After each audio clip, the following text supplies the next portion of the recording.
Doctor గారు నాకింకా పెళ్లి కాలేదు. రోజు హస్తప్రయోగం చేస్తాను. అప్పుడప్పుడు కొందరు స్త్రీలతో శృంగారంలో పాల్గొంటాను.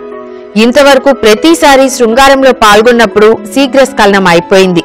నేను శీఘ్రస్ఖలనం రోగినా? 1-2 నిమిషాల్లో వీర్యం పడిపోతే భార్యకు తృప్తి కలగదు కదా. నేను పెళ్లి చేసుకుంటే సంసార జీవితంలో కలతలు వస్తాయా?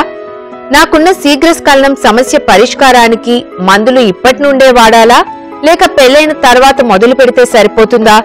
ఏదైనా పరిష్కారం చెప్పండి అంటున్నారు. శీఘ్రస్ఖలనం రోగినా?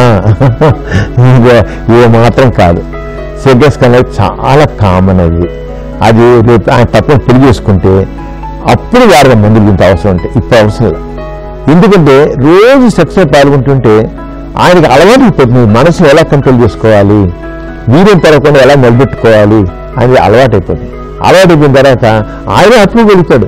5 నిమిషాలు 10 నిమిషాలు 10 నిమిషాలు చేస్తాడు. ఆర్ట్ ఆఫ్ సెక్స్ అని తెలిసిపోతుంది.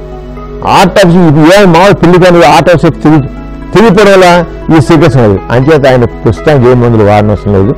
నిరబ్బంగా పెళ్లి చేసుకోవచ్చు. ఒకవేళ పెళ్లి చేసే మొట్టమొదటి రోజుల్లో ఊరికే శీఘ్రస్ఖలనం భార్య కొద్దిగా అసలు తీరుతుంటే డాపాక్సిన్ మందులు ఉన్నాయి. ఆ మందు సెక్స్లో పాల్గొన్న 3 గంటల మీద పెళ్లి వేసుకుంటే చాలా వరకు కంట్రోల్ అయిపోతుంది. కానీ మామూలుగా ఆయన చక్కగా ఎంజాయ్ చేస్తారు. అంతగా ఇప్పుడు కాలంలో ఇంకా కాలంలో ఇంకోటి చేయొచ్చాను. స్టాప్ అండ్ స్టార్ట్ టెక్నిక్ అని ఉంటుంది. అంటే శీఘ్రస్ఖలనం కాకుండా మనసుని కంట్రోల్ తీసుకోవడం. అంటే ఒక 15 సేపు 20 నిమిషాల సేపు వీరు పడకుండా ఆపుకోవడం అన్నమాట. స్టాప్ అండ్ స్టార్ట్ టెక్నిక్ అని ఇప్పుడు ప్రాక్టీస్ తప్పులేదు. అలా చేస్తే దాదాపు అందరూ ఆల్మోస్ట్ అందరికీ రెస్పాన్స్ చక్కగా కంట్రోల్ అయిపోతుంది. ఈ శీఘ్రస్ఖలనం సమస్య అంటాం. ఇది ప్రిమెచ్యూర్ ఇజాక్యులేషన్ అంటాం. అంతే కాదు. ఆయన ఏమో శీఘ్రస్ఖలనం రోజు మాత్రం కాదు, డెఫినెట్గా ఆయన భయపడిపోతాడు. సెక్స్లో బాగా ఎంజాయ్ చేస్తారు.